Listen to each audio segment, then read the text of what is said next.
Olá, sejam muito bem-vindos a mais um episódio do Carreira em Ação. Vocês sempre são muito bem-vindos. Eu sou Denise Oliveira, para quem não me conhece, está chegando aqui pela primeira vez, consultora de desenvolvimento humano organizacional, mentora de carreira e apaixonada de coração por desenvolver pessoas e organizações. Como sabem, nesta temporada, terceira temporada, estamos explorando um tema extremamente atual, a NR1 e seus impactos sobre a saúde física e a mental no ambiente de trabalho. E no episódio anterior, no primeiro episódio dessa temporada, nós entendemos como surgiu essa atualização, a origem dela, lembra? 1978, para quem não assistiu, vai lá depois de terminar essa live. Surgiu essa atualização e por que ela representa uma mudança importante na forma como as empresas enxergam os riscos psicossociais, que antes não tinha na NR1, era só os riscos físicos. Hoje vamos dar um passo além. Vamos conversar sobre uma questão que muitas empresas estão fazendo. Como transformar uma obrigação legal, que é a NR1, em uma oportunidade para criar ambiente onde as pessoas realmente desejam trabalhar. E é possível, hein? E para essa conversa tenho o prazer ao meu lado de convidar aí a Glauci, vou colocar ela aqui para se apresentar. Mas eu vou dar um spoiler, deixa eu ver se ela já está aqui. Vou dar um spoiler sobre ela. Ela é professora de felicidade, olha que lindo, de felicidade no trabalho, pesquisadora do comportamento humano e uma estudiosa sobre o impacto do bem-estar nas organizações. Muito obrigada, Glaucio, por essa parceria nessa temporada.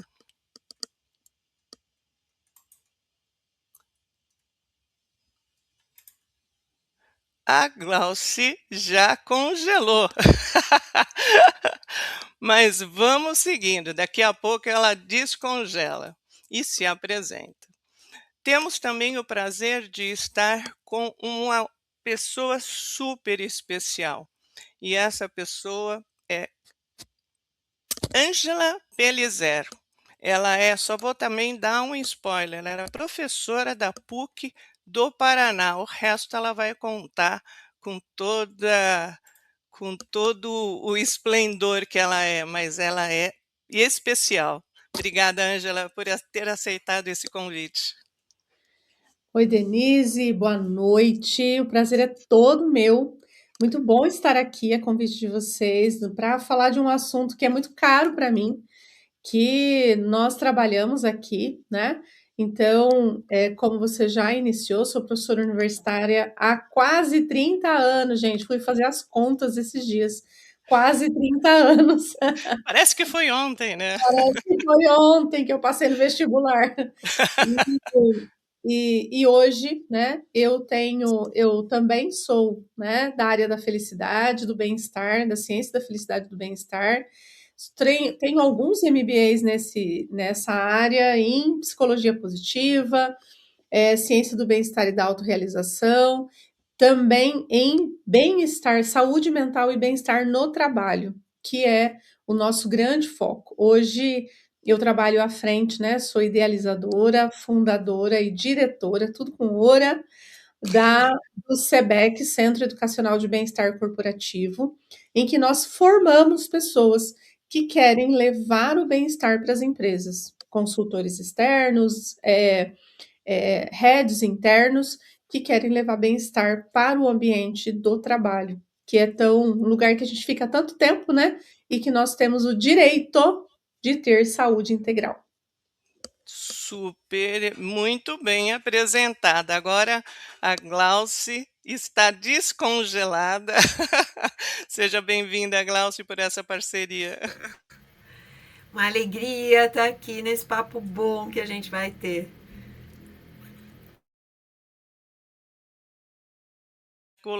Nós vamos estar aí fechando sempre o nosso áudio, porque nos bastidores deu um pouco de eco, então talvez aí esquecemos de ativar o áudio, mas não se preocupe. O ao vivo é assim mesmo, né? Não tem jeito. Mas vamos iniciar a nossa conversa. Quando ouvimos Ângela falar em felicidade no trabalho, a primeira e bem-estar corporativo, muitas pessoas ainda pensam naquela sala de descompressão, frutas da empresa ou ações pontuais, né? Esse bem-estar corporativo é a empresa pensando sobre pensando nos funcionários. Mas será que bem-estar corporativo é isso mesmo? Começa a primeira reflexão sobre esse entendimento que pode estar um pouco distorcido. Não deveríamos estar falando, então, de algo muito mais profundo que a própria NR1 traz, capaz inclusive de prevenir riscos psicossociais previstas na própria normativa? E é por isso que eu gostaria de começar essa nossa conversa. E você, Ângela, é super especialista, como se apresentou, em mais de 30 anos, que parece que foi ontem, mas é um poço aí de conhecimento. O que realmente significa bem-estar corporativo? Legal, Denise. A primeira coisa que a gente tem que entender aqui é o que é bem-estar, antes de ir para o corporativo. O que é bem-estar, né? Muitas vezes a pessoa pensa justamente nisso, né? O bem-estar é aquela frutinha, não que ela não seja, né? Mas ela não compõe o total. O bem-estar, para nós aqui no SEBEC, nós levamos em consideração o conceito de saúde integral da OMS. A OMS diz que saúde integral é bem-estar físico, mental e social, e não só ausência de doença. Se nós formos para a OIT, a Organização Internacional do Trabalho, o conceito de saúde integral corrobora o conceito da OMS, também traz o nome bem-estar físico, mental e social. Então, quando nós falamos em bem-estar no trabalho, já entendendo que bem-estar, de maneira geral, é saúde integral, nós temos que olhar aquilo que fere a saúde das pessoas que estão ali trabalhando. Nós nem vamos separar gestor e funcionário, mas de todas as pessoas. Todas as pessoas têm que ter a sua saúde integral preservada. E tanto a OIT quanto a OMS dizem não é só ausência de doença. Então, não é porque eu não estou doente no meu trabalho que eu tenha bem-estar.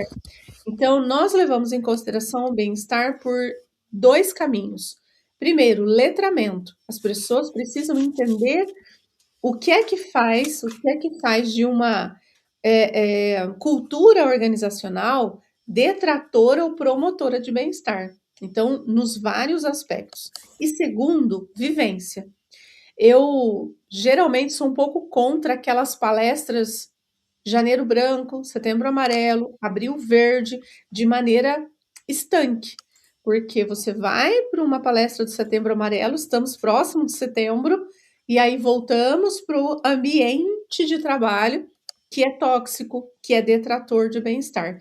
Então, tudo isso é levado em consideração hoje, quando nós falamos em bem-estar, né? Essa saúde integral e de maneira contínua, e não a partir de ações pulverizadas, estanques e ações que, na verdade, não mudam a rotina de trabalho. Por isso, não mudam e não são promotoras do bem-estar das pessoas. Glauci, quer colaborar? Não muda a rotina e não muda a cultura, né? Porque se a gente pensar que cultura é o que a gente tolera ou não tolera, né? O que a gente não tolera dentro do ambiente, importa que isso esteja relacionado com as palestras que eu dou, com os treinamentos que eu dou, com o letramento que eu dou. Então, nada adianta eu entregar saberes incríveis se no dia a dia a prática está diferente disso, né? Eu queria contribuir aqui, meninas, com que, para mim, fica claro que é uma metáfora. E até para elucidar, talvez para quem está assistindo a gente, nos ouvindo, qual a diferença de bem-estar, felicidade, saúde mental, NR1, né, onde entra. E a metáfora que eu gosto é: imagina um jardim. E aí nesse jardim, cada uma das plantinhas ou das flores, o que seja ali, tem a sua própria saúde mental, vamos dizer assim. Então, a quantas anda aquela plantinha, individualmente ali tem a saúde mental. Bem-estar é o ambiente. Então, dentro desse ambiente, o solo, a chuva, o sol, então isso é o que envolve ali aquela plantinha, é o bem-estar. Felicidade é o florescimento, ou a fruta que dá, né? Ou a flor ou a fruta que dá nesse pé. Então, saúde mental é do colaborador, bem-estar é o ambiente, a cultura, e felicidade é o florescimento desse jardim como um todo. E aí, se a gente traz agora, né, trouxer a NR1, NR1 pode funcionar como o jardineiro, que vai lá olhar se tem praga, que vai fazer ali um ajuste para aquilo florescer mais, uma poda para florescer mais, que cuida ali para que aquele ambiente tenha bem-estar, para que cada um tenha a sua saúde mental e que todos floresçam. E, obviamente, considerando que tem o protagonismo da plantinha, né? Não é, o externo, porque eu gosto de falar que bem-estar, felicidade também vai depender do como eu interpreto e me posiciono em relação a qualquer circunstância da vida. Essa metáfora eu achei bastante, uma propriedade bastante, vou até anotar aqui e depois colocar na descrição. Mas eu queria compartilhar com vocês um dado que eu trouxe, e complementando aí com o que a Ângela comentou. Que muito se fala que as pessoas, cuidar das pessoas geram resultados. Todo mundo sabe. O resultado vem a partir das pessoas. Cuida da pessoa, e cuidar da pessoa é muito amplo, né? Todos os aspectos, quer seja treinamento, quer seja a escuta ativa, feedbacks, desenvolvimento, cuidado pessoal, porque hoje, graças a Deus, saiu aquela situação que entra na empresa, deixa os problemas da tua casa para fora, que aqui você é funcionário. E isso não existe. Glória a Deus. E estamos falando lá em 1900, na década de 90, que se usava bastante esse termo ao adentrar na empresa. Mas eu trouxe um dado aqui para contribuir e a gente discutir sobre isso. Segundo o relatório do State of Global Workplace de 2024 da Gallup, equipes em alto engajamento apresentam 18% mais produtividade, 23% mais lucratividade e 78%, gente, 78% menos absenteísmo, que é a ausência do funcionário no dia do trabalho, no dia a dia do trabalho. 78% é muita coisa. Quando comparadas esses números, quando comparadas à equipe com baixo engajamento. Além disso, a Gallup também estima que o baixo engajamento dos colaboradores representa uma perda aproximada de quase 9 trilhões para a economia mundial, estamos falando global, o equivalente de 9% do PIB global. Esses números são, Ângela, assustadores, mas é a realidade, não dá para fechar os olhos, dizer que nada está acontecendo. E a empresa não olhar para esses números significa ainda tentar buscar culpados, eles não me atendem, eles não respondem ao que eu quero, sem prestar atenção aonde que está o problema. O que você acha desses números? Primeiro, assustadores, né? Porém, não me surpreende. Apesar de serem assustadores, não me traz surpresa nenhuma. O que acontece? Quando nós estamos num ambiente, vamos pensar em nós. Eu queria que você que está aqui nos assistindo pensasse no seguinte: quando você está, né, na família, teve uma discussão com o seu cônjuge, uma discussão com os seus filhos, com os pais, com o irmão, o que acontece? Você acaba nesse conflito, o seu cérebro gasta muita energia pensando nesse conflito. É ou não é? Quando nós aqui em casa temos né, um conflito, um atrito aqui, o que acontece? No meu dia eu fico pensando naquilo. Isso não é diferente no trabalho. O ser humano é um ser integral e eu tenho que olhar de maneira sistêmica para o ser humano. Então, se o ambiente de trabalho é um ambiente detrator da sua energia, ele drena a sua energia. Mihaly Csikszentmihalyi já dizia que nós não temos possibilidade de estar com tanto. Normalmente nós conseguimos estar pensando em duas coisas, mas uma vai puxar mais a nossa energia, a nossa atenção e o nosso pensamento. Então, imaginem vocês, quando nós estamos num ambiente em que as relações são ruins, em que a comunicação é truncada, em que há aquele que puxa o tapete do outro, em que não há uma cooperação, mas uma competição mais tóxica, mais corrosiva. Gente, sobre o que a pessoa que está ali trabalhando, o trabalhador, seja ele em qual status ele está nessa empresa, no que ele mais gasta energia cerebral? Primeiro, gente, é naquilo que houve conflito, porque o nosso cérebro, a gente estuda aí a ciência da felicidade, psicologia positiva, inteligência emocional, o nosso cérebro fica focado naquilo que aconteceu de ruim. Não tem o que fazer.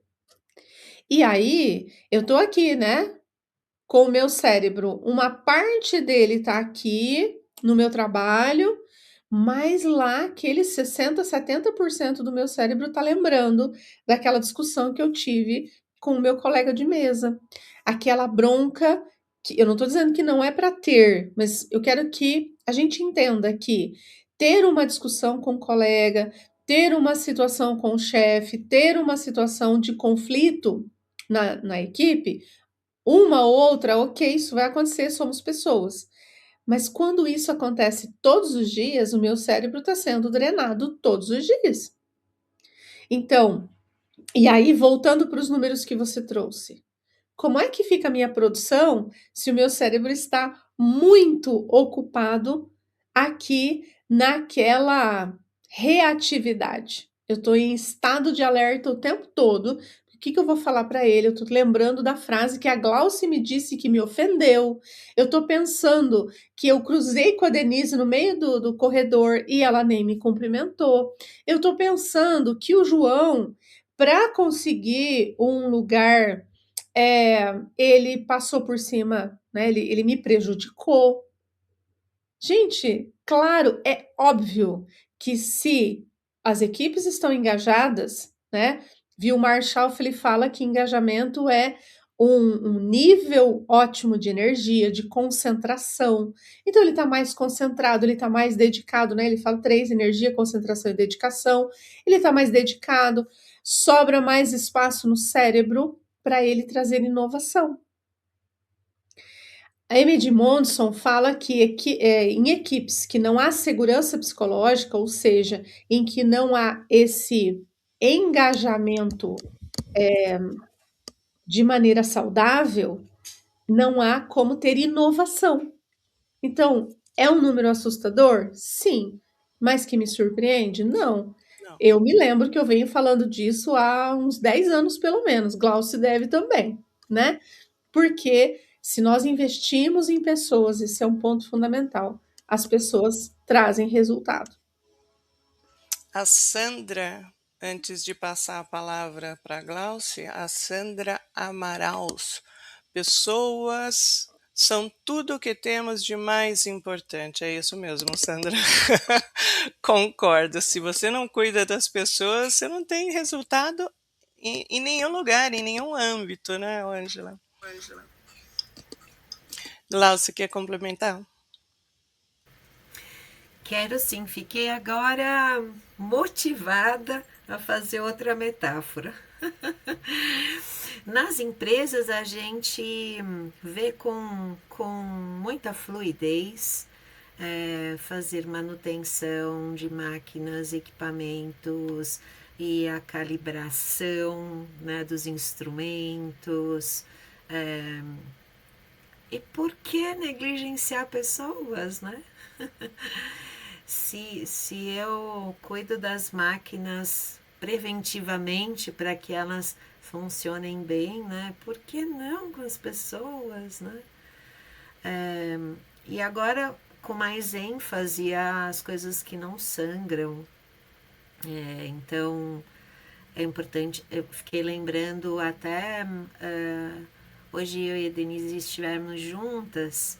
E aí, logo que a gente se despediu, eu lembrei de um caso que foi o caso muito triste da Bombril, que aconteceu sábado passado. Então, para quem não teve a notícia, e eu também não tive a oportunidade de contar para a Denise, porque foi depois que a gente se despediu, né? Um colaborador jovem, 30 e poucos anos, sofria bullying. E aquilo acho que sangrou, né? Sangrou.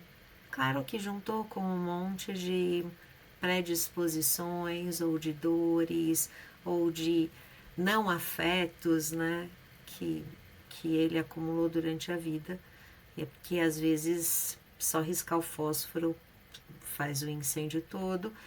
E ele voltou na empresa num dia de folga dele e matou 3 pessoas. A quarta fugiu, era para ser 4. E obviamente foi preso imediatamente e foi encontrado morto na cela e a mídia diz que ele se matou. Então, muitas vezes a gente vê... e obviamente agora quero fazer um alerta, né? Nas investigações, com certeza vai ser solicitado programas ou ações ou comportamentos ou atitudes da empresa que colaborariam para esse não ato. Se nada é encontrado, se a empresa não faz, ou seja, se a empresa não promove ambientes adequados, relações adequadas, se não há como evidenciar isso dentro da investigação, então a empresa pode ser uma corresponsável dessas mortes. Porque a empresa é responsável pelo bem-estar, pelo ambiente, né? Responsável pelo solo, responsável por dar chuva, fazer o sol, né? Se voltar na metáfora do jardim. Então, a empresa não é responsável pela morte, nem é responsável pelas mazelas de cada um dos seus. Ao mesmo tempo, ela é responsável por fazer as contenções para que o ambiente seja saudável. E na minha vida corporativa, como executiva, como consultora, nos casos que são conversados na sala de aula, como professora também, ainda é muito comum o bullying. Ainda é muito comum as panelinhas, onde 3, 4 se unem, isolam o quinto, onde uma pessoa gosta de colocar adjetivos, adjetivar outras pessoas, e ainda existe uma pressão de que a vítima daquela opressão tenha que entrar na brincadeira, porque senão fica frágil, mimizenta, né? Então, não pode, né? Não pode fazer, não importa se a outra pessoa é fortona ou fraca, não pode, não é para fazer. E um líder, quando está envolvido, parece que nesse caso da Bombril, tinha um supervisor envolvido também no bullying, né? E um líder ainda, a problemática fica ainda intensa, né? Intensifica, porque um líder é copiado. Então, quando um líder observa que tem esses xistes, essas brincadeiras, essas ironias, imediatamente precisa ser contido.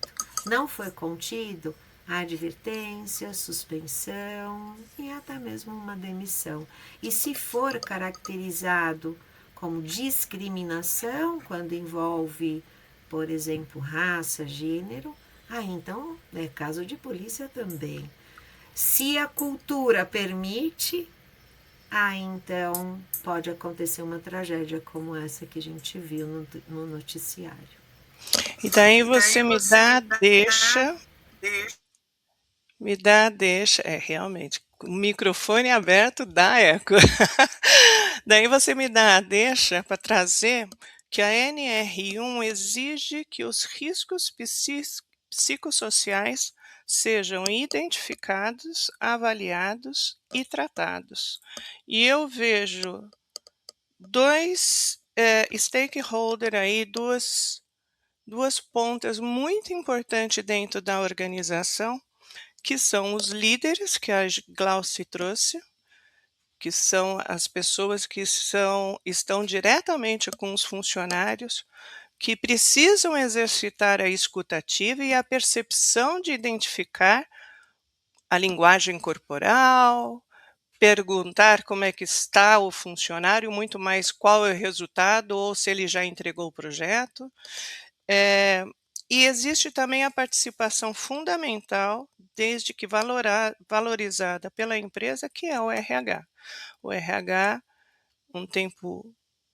quem é um pouquinho mais antigo, né? Eu acho que é com a Ângela é mais nova do que eu, mas a gente viu aí ao longo da jornada corporativa que o RH tinha uma força na década de 80, 90, depois perdeu um pouco força, virou business partner e agora está voltando com toda a força porque ela é um dos canais, ou deveria ser, desde o meu ponto de vista, o canal de escuta ativa, um canal aberto para esse exemplo que a Glauci trouxe do funcionário que não deveria ter nem com o cliente, nem com o gerente, nem com o RH, e na verdade acabou passando por essa situação. Mas esse é um exemplo, quantos e quantos exemplos a gente pode trazer aí que vivencia.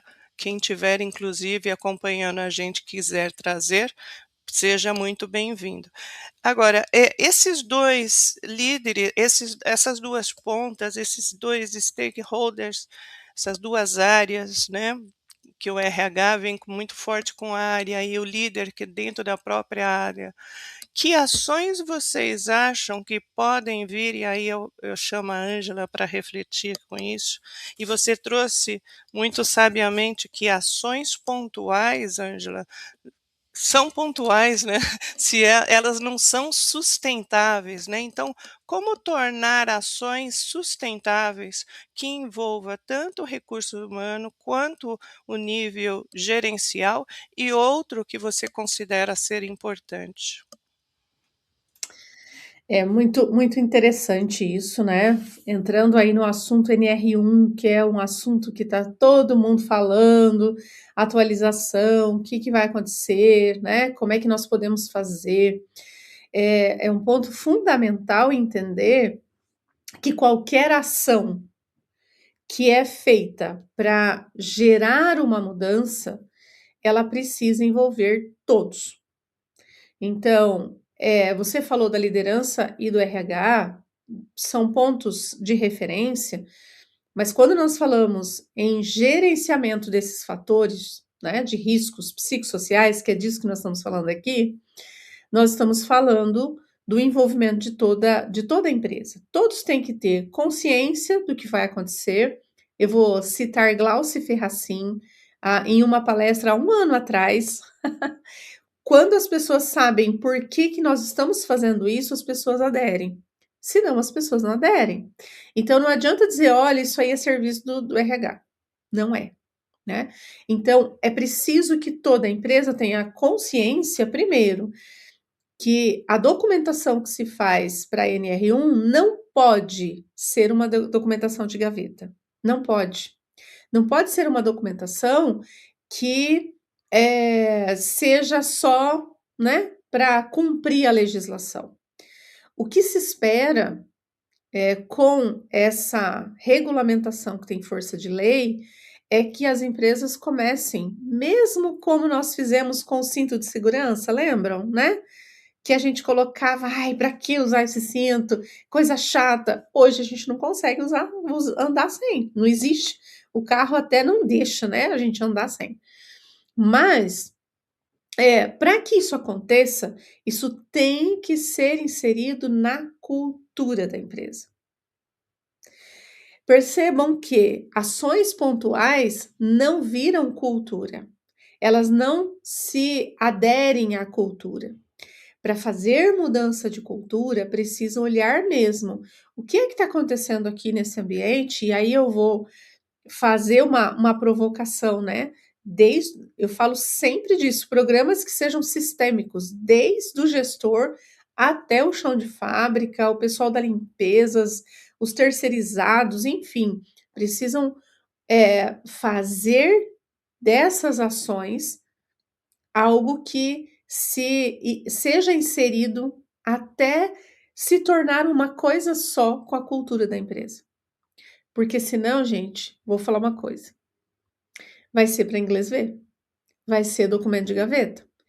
Ah, então tudo bem. Tudo bem não. Nós começamos dizendo que se eu invisto em pessoas, as pessoas investem em produção, em metas, cumprem tarefas e fazem a empresa progredir. Né? Então, além, né, tem muita gente falando, mas quem que a auditoria fiscal vem fiscalizar não vai vir aqui, não. Mas não é, para mim, a fiscalização é o menor de todos os problemas. É uma multazinha lá que você vai pagar. O problema é que você vai ter muito presenteísmo, absenteísmo, né? Presenteísmo a pessoa tá ali, mas não tá. Não tá. Né? Não tá inteiro. Não está, nós falamos disso, né? Uma parte ali do seu pensamento está sendo drenado pelas questões que estão ocorrendo.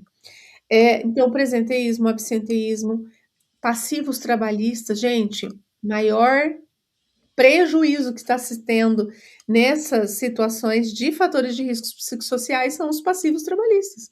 E são reais, né? E são muitos.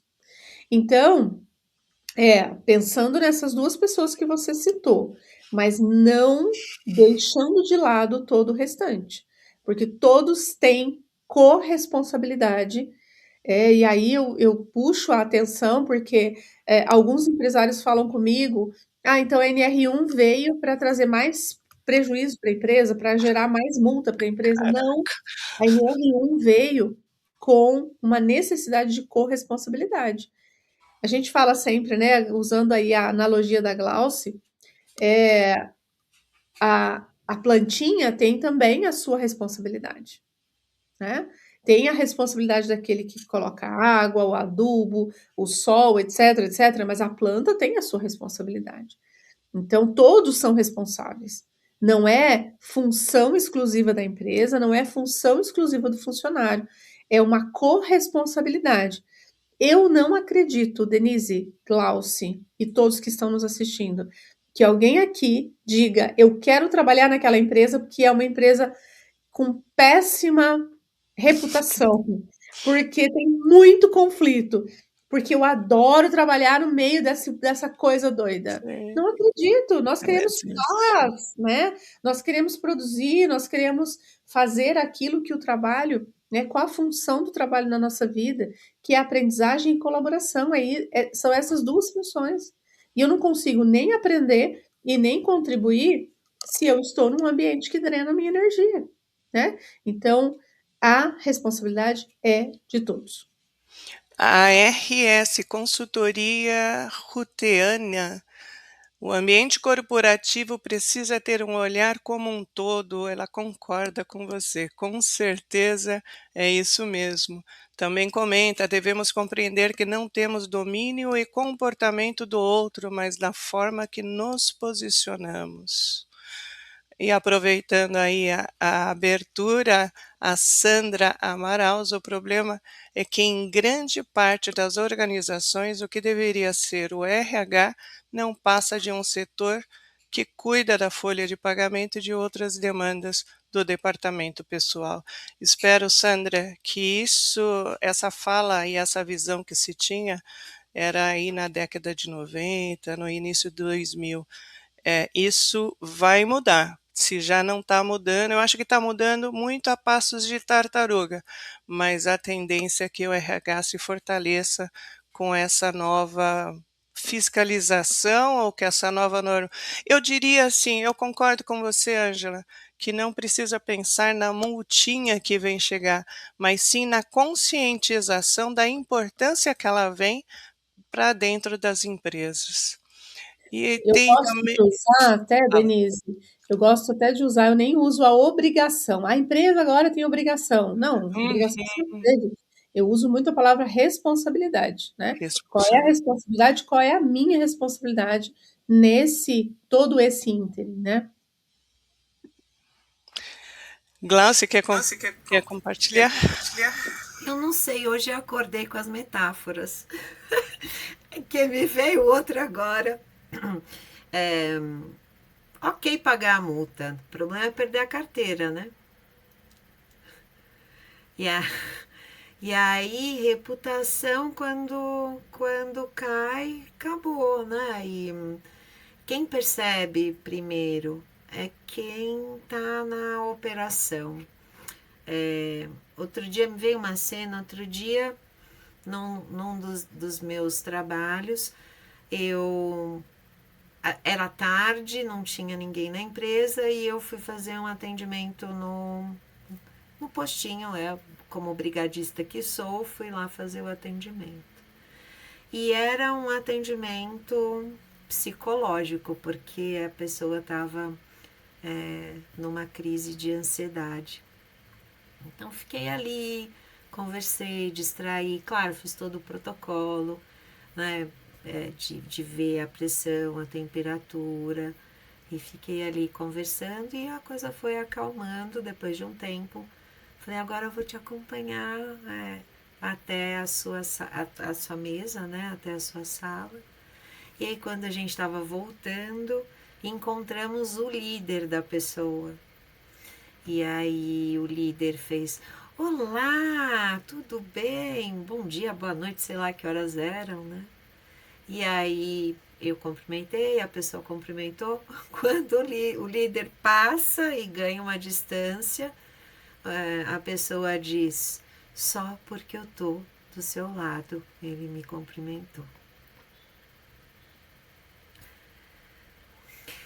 Parece uma coisa boba isso que eu estou trazendo, mas é exatamente o significado da cultura.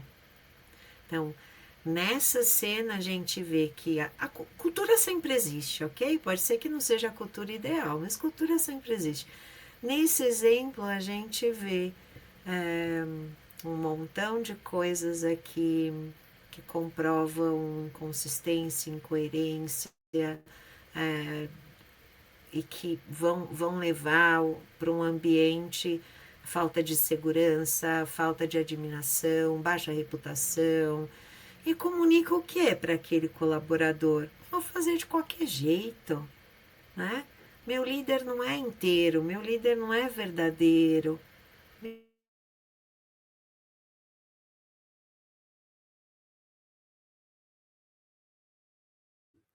Acho que deu uma travadinha aí. Isso, a Glaucia congelou com a expressão assim de horrorizada. Adoro. Que Expressa bem. irônico. Ah, congelou um pouquinho, o Glaucia. Voltei. Congelou assim, ó, com a cara bem brava. Mas era Horroriz... isso, meninas. Quando não tem coerência, não tem consistência, quando o comportamento é inadequado, eu não estou protegendo dos riscos psicossociais. Eu não estou colaborando para aquela cultura que eu quero que aconteça. Né? Então, é importante, é claro que eu concordo super com o que a Angela traz, né? A responsabilidade de todo mundo. Eu digo até que tem que ter no job description de todo mundo que vai colaborar com os fatores protetivos para riscos psicossociais. Ao mesmo tempo, pela minha experiência, se eu fosse mirar em algo, miraria nessa liderança média. Okay? Imaginando que a alta liderança ou a liderança estratégica está de mãos dadas, está comprada com o assunto. O pessoal da operação, eles anseiam por essa nova jornada, por esse comando de promover coisas que favoreçam o clima, né? Então, se eu fosse miraria no pessoal do tático, na média liderança. E nessa nossa conversa, meninas, e aí eu vou chamar de meninas, que somos todos jovens, fica bem claro que bem-estar corporativo não é uma ação isolada, nem um benefício oferecido aos colaboradores. Isso está claríssimo com a fala das 3 especialistas aqui. Estamos falando de uma estratégia de gestão que impacta diretamente a saúde das pessoas, o clima organizacional e os resultados do negócio, envolvendo sempre a cultura organizacional que a Angela bem trouxe. Angela, em todos os episódios, nós estamos indo quase para 100 episódios do Carreira em Ação, não tem um episódio que eu deixo de falar sobre a importância do autoconhecimento do profissional, e aí envolve inteligência emocional, que está relacionado com o bem-estar, etc., e como ele se expressa dentro da empresa, e também a importância de se estabelecer a cultura organizacional, que deve estar inserida no onboard da pessoa que está entrando na empresa. Né, que passa uma semana ou um dia lá fazendo o onboard, tem que estar claro qual é a organização. E se não foi passada a cultura organizacional no onboard, quer dizer que não tem. E aí já fica um pouco mais. Mas voltando na minha reflexão, está claro que não são temas pontuais e envolve todos da empresa. Agora vamos olhar um pouco para o futuro. As organizações estão passando por transformações, o mundo está passando por transformações devastadas aí, ou impulsionadas pela tecnologia, que é fortemente, mas também impulsionadas pela normativa que se preocupa com os riscos psicossociais, que até então não se falava, e que também não esquecemos que foi criado um CID para burnout, que antes não tinha, outro passo. Também estão envolvidas as mudanças, essas transformações, as mudanças nas relações de trabalho, em função de colocar no mesmo ambiente várias gerações para trabalharem juntas, ou seja, são várias mudanças que antes não se falava. Agora, vamos olhar para o futuro. E aí uma pergunta para a Ângela. Como você, Ângela, imagina as organizações daqui a 5 anos, fazendo aquela visualização, né, em relação ao bem-estar e saúde mental? Bom, eu tenho 2 Ângelas em mim. Eu sou a que mais domina, né? A que predomina em mim é a Ângela muito otimista. Eu tenho muito otimismo diante de algo que a priori parece uma lei, uma imposição e que vem de cima para baixo e etc. Mas, e que as pessoas podem simplesmente isso tudo terminar em pizza, né, essa pessimista, mas o que predomina em mim é a Ângela otimista, né. Eu penso que, tudo que a gente inicia traz um estranhamento. O estranhamento para novas ações, ela pode trazer um estranhamento agora para determinada mudança na cultura organizacional. A cultura, gente, não é como a gente: o nosso computador tá meio lentinho, a gente vai lá e troca o computador. E aí eu tô com um computador novo que tudo acontece. Cultura não é assim. Pense na cultura social, pensa na sociedade, o quanto nós levamos tempo para a mudança cultural, né. A questão do racismo, a questão de outros preconceitos, não vamos entrar aqui no mérito pelo tempo, mas é uma cultura que precisa bater na tecla e falar e, sabe, repetir tantas vezes. Já me perguntaram: "Denise, mas você acredita mesmo nisso?" Eu falo: "Se eu não acreditasse e se eu deixasse de falar, os outros estariam certos, né. Quando eu deixar de falar, é porque os outros é que estão certos." Então eu acredito que nesse futuro vislumbrado, né, ah, o que nós estamos aqui tratando de algo que parece tão confuso para muitos, né, muitos empresários, assim como foram os EPIs. Gente, quando começamos a falar de EPIs no trabalho? "Ai, mas tem que colocar isso, tem que não sei o quê, tem que gastar, tem que investir, o cara não usa direito." E hoje o uso do EPI é um uso obrigatório e um uso que é recorrente e que foi introduzido e já faz parte da cultura de muitas empresas, né. Então, é, a Rutiane tá falando aqui, ó: "Denise, tudo povo do Sebec aqui, né. Tô vendo a Ruth, Sandra Amaral, todo o pessoal do Sebec." Nós somos sementes. Nós estamos, sabe assim, ó, chegamos naquela mata fechada e nós estamos lá desbravando. É estranho, dá medo. Tem muitos dos meus mentorados que falam: "Ai, eu não sei, mas será que vai dar certo isso?" Gente, nós precisamos a Vanessa Brick também tá aí. Nós precisamos acreditar. E quando nós disseminamos isso, né, quando nós temos, por exemplo, esse programa aqui, Denise, né, esse trabalho que você faz de trazer mais conhecimento com cuidado, nós podemos pensar que eu planto uma semente aqui, eu planto uma semente ali, e essa cultura aos poucos vai tomando corpo, né.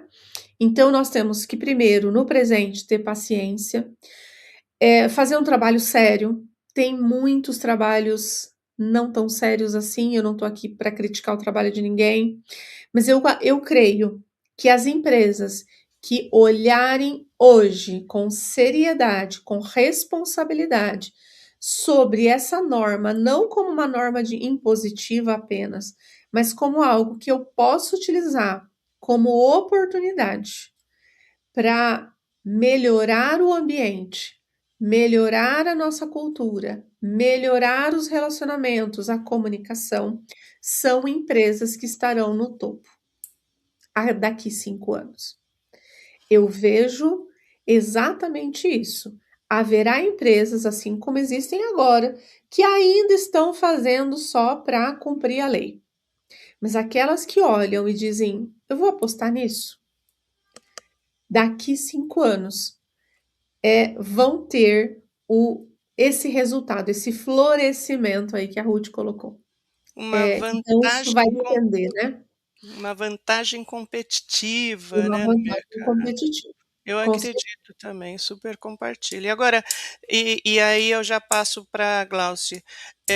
Ângela, se você tivesse que listar para quem está escutando agora ou vai escutar depois, qual eu costumo trabalhar, né, você tem um plano grande, vamos começar pelos pequenos passos. Quais 2 primeiros pequenos passos ou grandes, enfim, eu costumo dar ações pequenas para você chegar onde, quer chegar, para líderes em empresas que desejam começar a construir alguma coisa hoje. Qual 2 ou 3 primeiros passos que você acha que é fundamental implantar hoje para sair na frente com mais gás?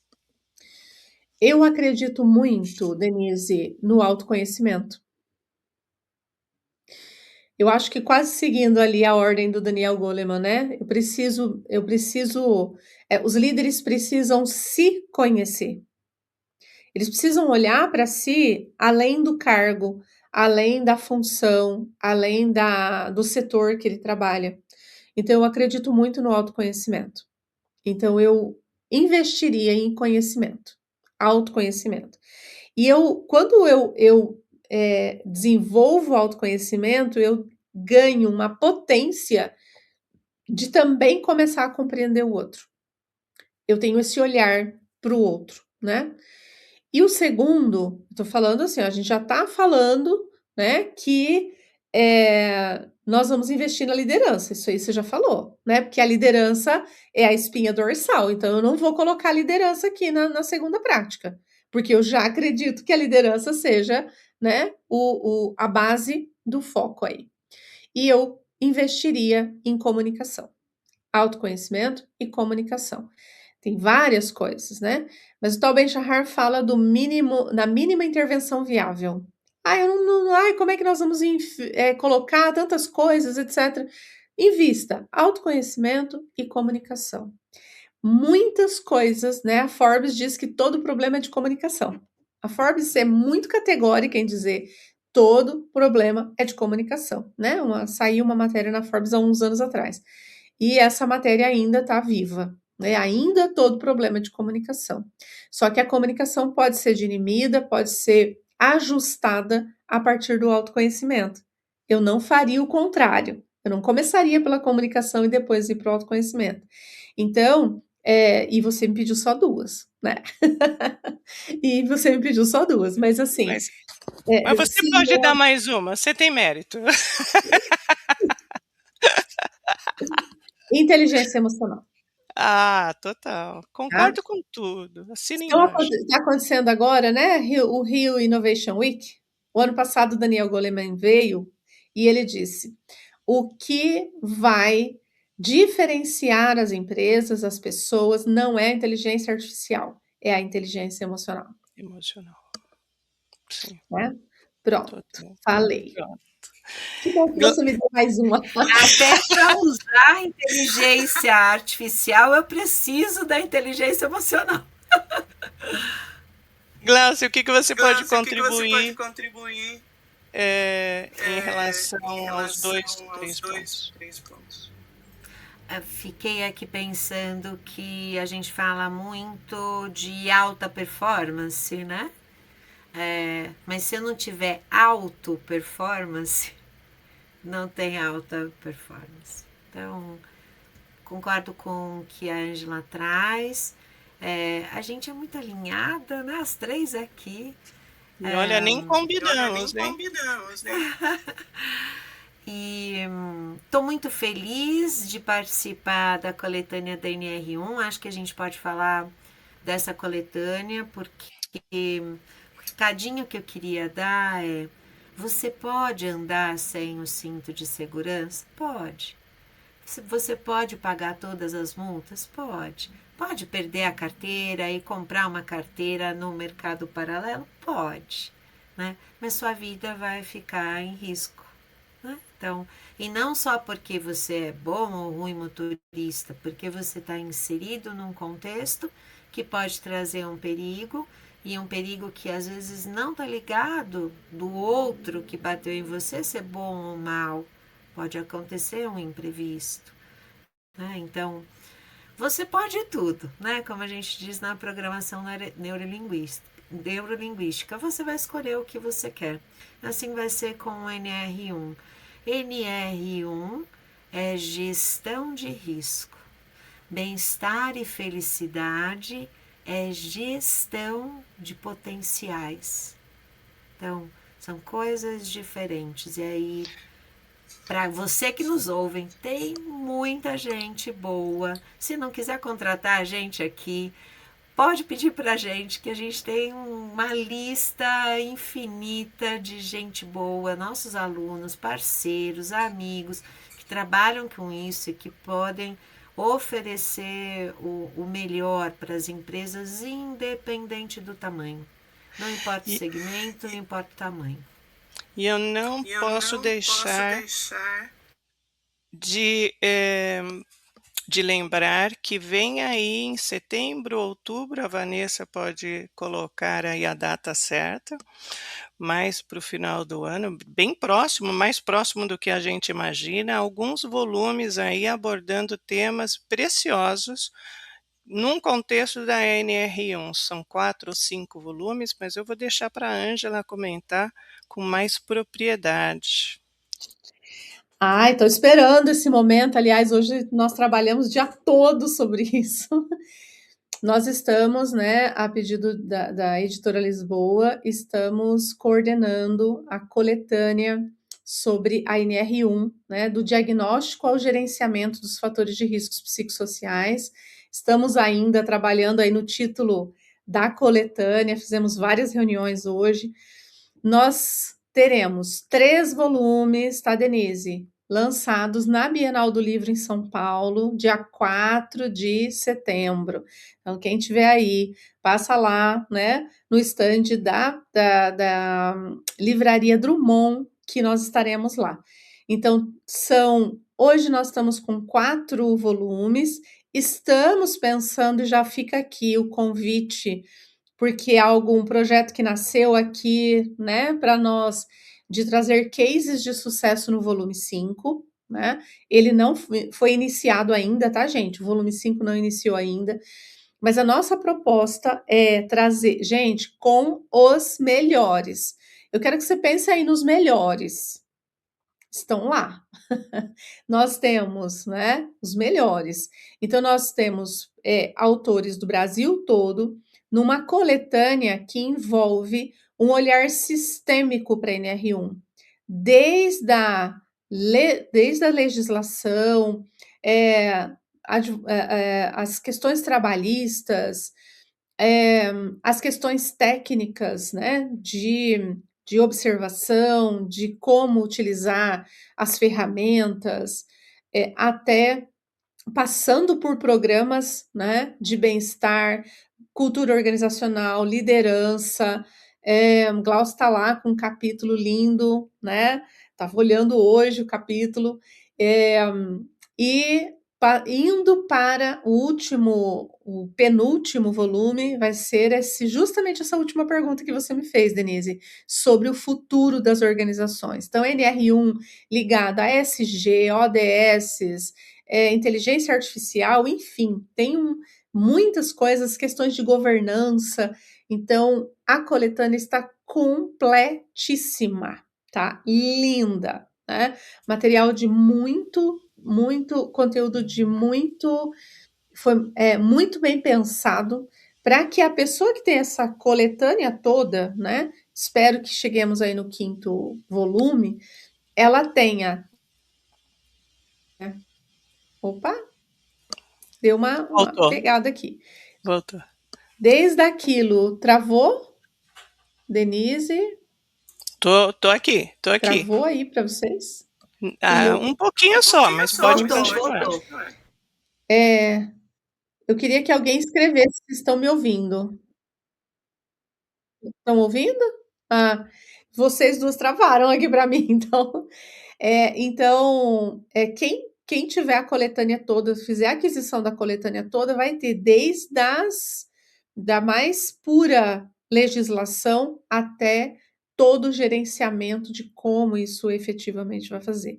Então, nós estamos ali com o pessoal do Ministério do Trabalho, já atuando em parceria com a gente, outros, né, especialistas em governança, em ESG, em bem-estar, em liderança, enfim, gente, é uma preciosidade.